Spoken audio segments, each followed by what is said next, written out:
I now call upon John Gilchrist to address us for 15 minutes. Thank you, Shabir, for your talk. I enjoyed it to hear your interpretation of the Qur'an, subject to peace and violence. And I'm sure all of us here as Christians and Muslims this evening must be aware that just our gathering here is somewhat unique. You don't often see a gathering of both sides, Christians, Muslims, just mixing with each other, sitting with each other peacefully, listening to matters of religion, our different, at times, points of view being discussed among us. A spirit that everybody present afterwards, I know, came up to me at the Durban debate, and Muslim and Christian, and just expressed their appreciation of just how well the debate went. And I just look at an audience like this evening, and I say to myself how wonderful it would be if this could be the Christian-Muslim interaction all the time, all over the world. What a wonderful world it would be if we could eschew violence completely. I go back to those words of James. I keep thinking of them. The anger of man does not work the righteousness of God. I just want to say a few words in closing on the question of what the Christian attitude is generally in terms of what Jesus taught us, how we should, as Christian people, look at the outside world and people we mix with. When Israel turned against God, people of Israel turned against each other, and even turned away from God to idol worship, I think the Lord looked at it and said, no point in protecting them. It's a human problem. All over the world, the proneness to violence, to rebellion, and so on against God, the proneness to coldness towards our fellow men is a human problem, and it's got to be addressed as one. It's not a Muslim issue, it's not a Christian issue. It's something common to humanity. But when God elected to bring in the new covenant in the Bible, where he offered to forgive the sins of all those who'd sinned against him, and even as the Christian scriptures hold, that he would take the consequence of sin on himself. The way I see it is that he elected to come into the world, live among his people, send them out into the whole world with a message of good news, and with no right whatsoever to use any means of violence to promote that, in contrast to what the Romans did, the Roman Catholic Church did in the Middle Ages. In other words, quite simply, God renounced the use of violence to further religious aims. It's as simple as that.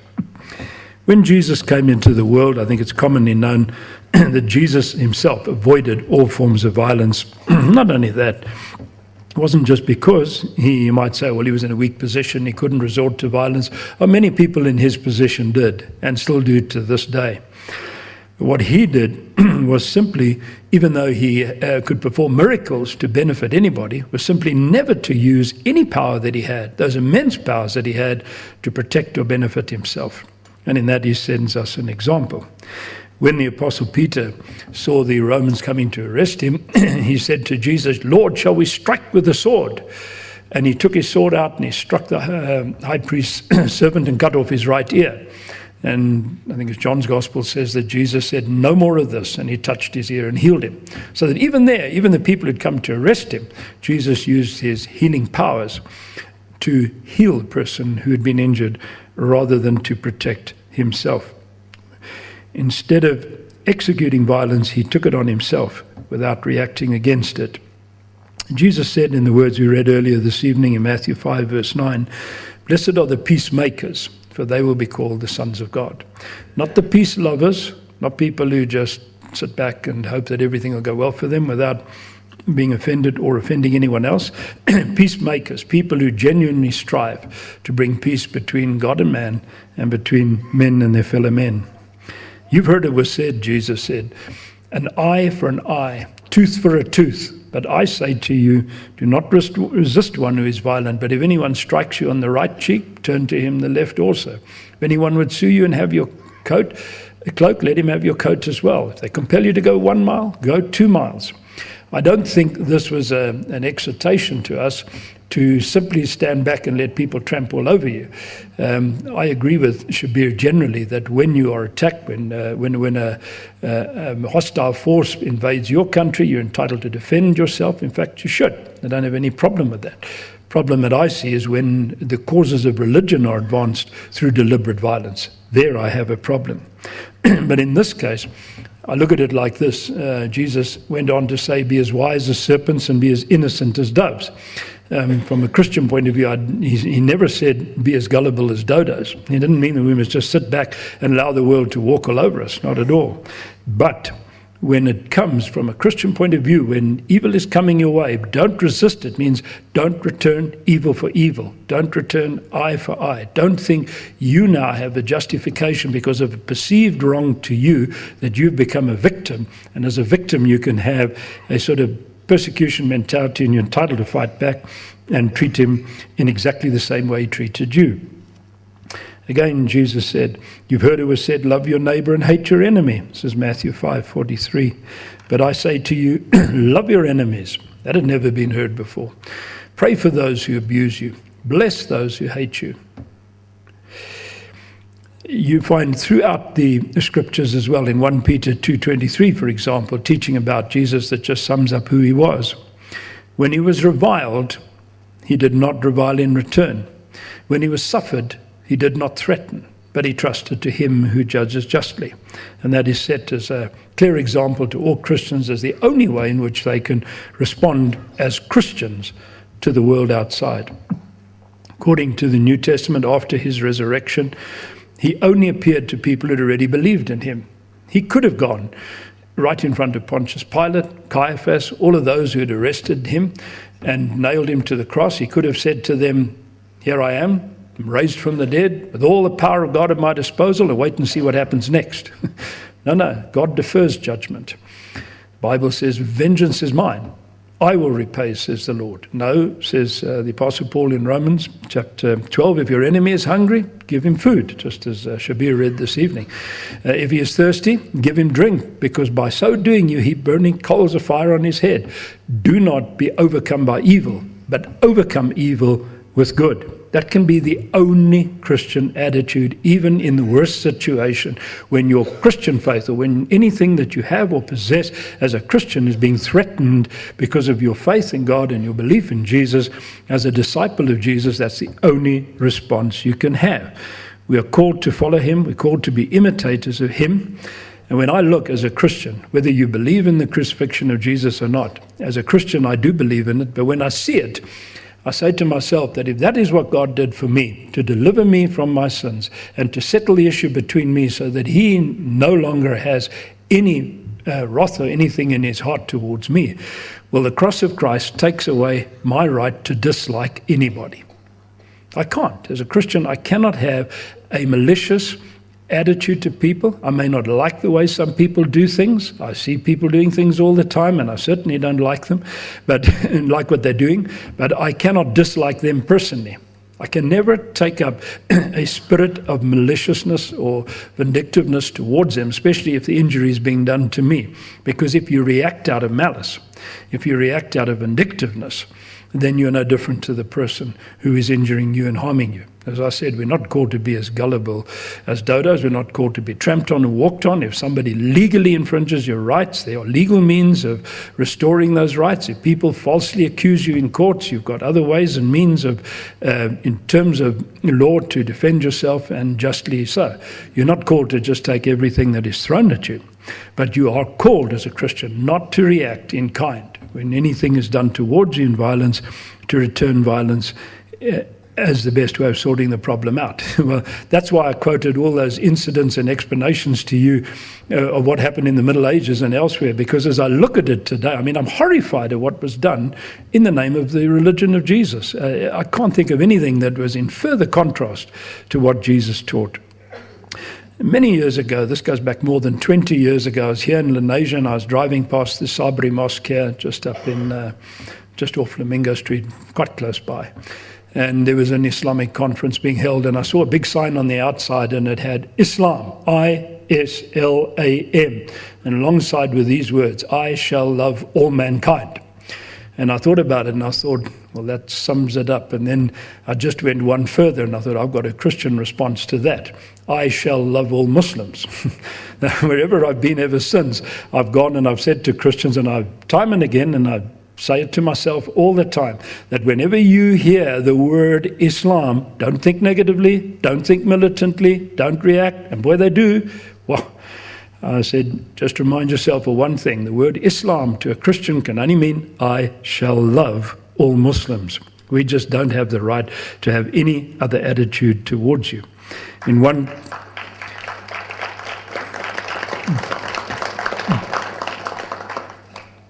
Corinthians 16, verse 14, the Apostle Paul says, let all that you do be done in love. It can never be an intention to injure or harm another person for our benefit. Can never be done under the name of love. Christians are called to have a benevolent attitude to all people and not to take any satisfaction in putting another person down and gaining the edge on him. Jesus said in John 18:36, my kingdom is not of this world. If it was of this world, my servants would fight, that I might not be handed over to the Jews. But my kingdom is not from the world. And then again, the Apostle Paul, in the words that I read to you from Romans 12, beloved, never avenge yourselves, because it is written, if your enemy is hungry, give him food. If he is thirsty, give him drink. That must be the attitude to Christians when people are doing harm to you. Again, I qualify that and I say this does not mean that you as a Christian or that people of the world can say, well, these Christians are just soft and they're pliable, we can tramp all over them. No, we have rights. If people deliberately harm us, deliberately injure us, if somebody breaks into my home, somebody comes and steals things out of my home, I have every right to go to law, to have the person prosecuted, to have them convicted, and to have them dealt with in terms of the justice of law. But I do not have the right personally to bear a malicious attitude to that person and to take the law into my own hands and return eye for eye. Jesus warned in John's Gospel 16 verse 2. He said, the hour will come when whoever kills you will think he's offering service to God. And that's one of the strangest things, as I say, in the history of the world, that people can think that in the name of God that they can simply take up the sword or whatever it is and injure and harm, or even go so far as annihilating other people. For us as Christians, one of the reasons why I think we so often lose sight of this and we start thinking in militant terms and self-protective terms is that we forget what we're called to be. I so often hear that Christianity is about the church. It's about being part of the church, about joining the church, and about submitting to the leadership of the church. There's an element of truth in that, but it just sounds too much like the Middle Ages, where the church assumed the authority over the Christian world, the Christian people, and then executed it forcefully, and people weren't allowed to think for themselves. As I see it, in the New Testament, every Christian is called to be an individual disciple of Jesus Christ, first and foremost. Everything else follows. But I have the conviction that if all Christian people who know the Lord just had this attitude, I am a disciple of Jesus first, and we sat down and we read what Jesus said and about our attitude to our fellow men, things would change. We would have a much greater impact on the world. Too often we confuse our discipleship with Jesus with national interests, material interests, vested interests, community interests, and we think that we've got to protect community or protect the nation and have our Christian way imposed on other people. I read recently when I was in America, a number of Christian people, I've read in things and saying this in all seriousness, that America should be a Christian country and that the American government, we should work to make sure that the American government imposes the Christian value system on the country. And my heart sinks. You can't do that. You don't have the right as a Christian to impose things on other people, because once you do, you're assuming power into your hands. Power corrupts, and absolute power corrupts absolutely, and we're going back to the Middle Ages. Won't be long before things happen again. True peace is to be reconciled to God and to hold an attitude of love towards all other men in our hearts. And it would be to me a wonder if as Christians we could always do that, believe it, and practice it. There's no room for arrogance or violence in the Christian dictionary. I go back to those words of James, which I commend to you all for the third time because they strike me all the time. The anger of man does not work the righteousness of God. Thank you.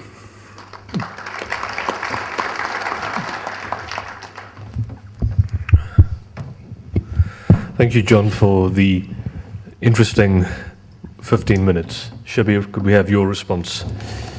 In my response, I want to just simply raise two questions. for 7.5 minutes, and then offer the remaining 7.5 minutes to my friend John to help me with those questions, because I want to know his answers. The first issue is the issue that John himself raised. We have passages in the Bible, especially Joshua 6, verse 21, and he mentioned other passages from the book of Joshua, chapter 8, verse 25, and so on, that speak about the destruction of Jericho and then of Ai. Now, in the case of Ai, I believe he said there were 12,000 people who were put to the sword. But all of this was done with the sanction of God. And when John mentioned these events, I can see some hesitation, because as a Christian, as a peace-loving person, he must have some difficulty with this. So what I want to know is, how do you reconcile these passages of the Bible with the Christian faith today?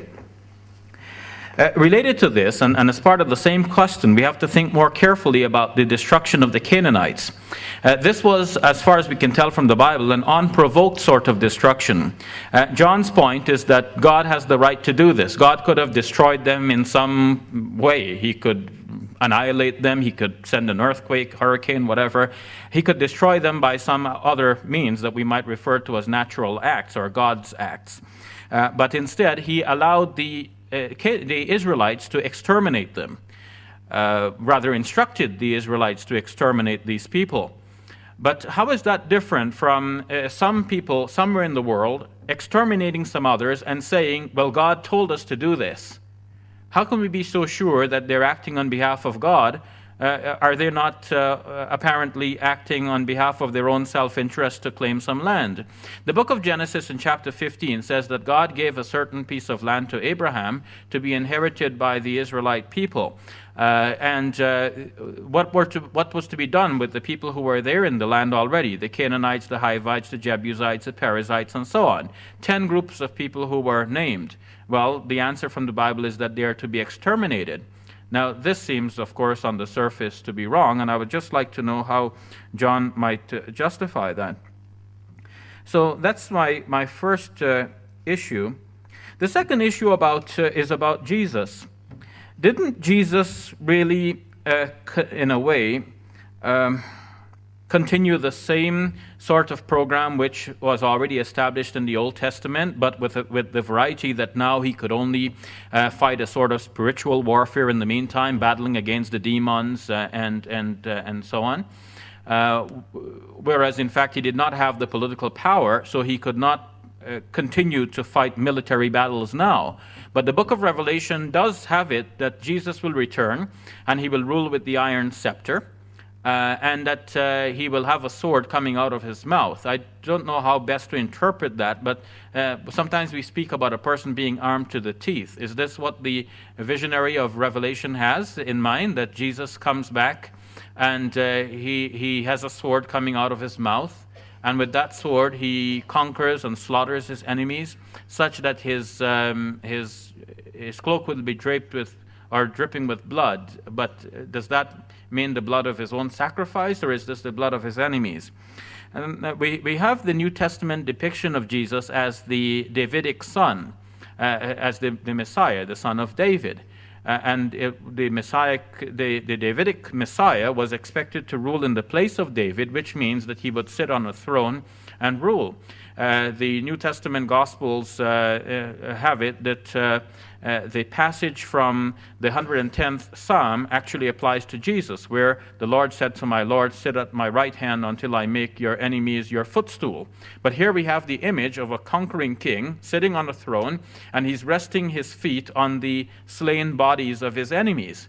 So what we have in the Gospels is an overall depiction of Jesus as the Prince of Peace, but at the same time, these are combined with sprinklings of reflections on Jesus as a real conquering king.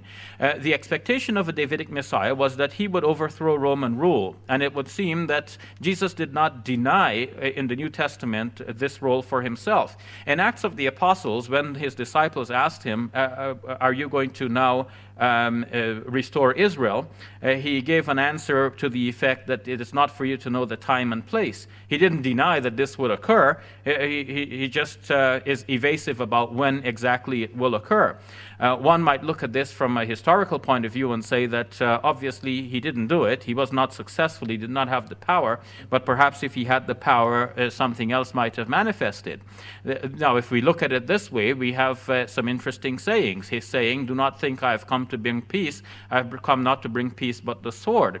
In Luke chapter 19, verse 27, he paints a picture about a returning king who, when he comes back, will say, as for those who did not want me to be king over them, bring them here and slaughter them before me. His instruction to the disciples to sell their whatever they had and buy swords is interesting. We should think of the original saying of Jesus, and we should think of how it now appears in the Bible, and we should think of tensions between different parts of the statements. This statement itself, sell what you have and buy swords, is puzzling if the overall reflection is one of peace. Of course, it ends by saying that the disciples announce that they have 2 swords, and he says it is enough. So obviously there's not going to be a major confrontation here, but you could have a situation where Jesus says this, which announces a major confrontation, and then the later writers, reflecting on this, realizing that there couldn't have been a major confrontation, soften the situation by saying, okay, 2 swords would have been enough. So when we put all of these together, that Jesus was to be this Davidic Messiah, doesn't that mean that he continues the same program? So there are 2 questions really. First, doesn't the depiction of God instructing the Israelites to exterminate the Canaanites and the Hivites and Jebusites and so on in the Bible, doesn't that pose a moral problem for a Christian reading his Bible today? And second, isn't Jesus really, in a subtle way, despite the overall flavoring of the Gospels, presenting him as the Prince of Peace, isn't he actually continuing the same program which will culminate in the final battle, the Battle of Armageddon, in which he himself comes back and slays his enemies and then rules them with the iron scepter? So these are my 2 questions for 7.5 minutes, and I'd like to hear John's answer for the other 7.5. Thank you.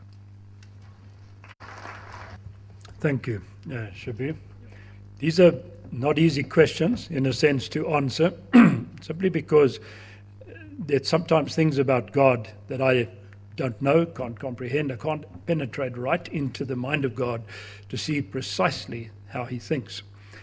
Recently, Karen Armstrong has suggested in a book, I don't know if you know who she is, she's a well-known writer, written a book on Muhammad, another one on Holy War, and written a book on the Bible. She's a well-known British author.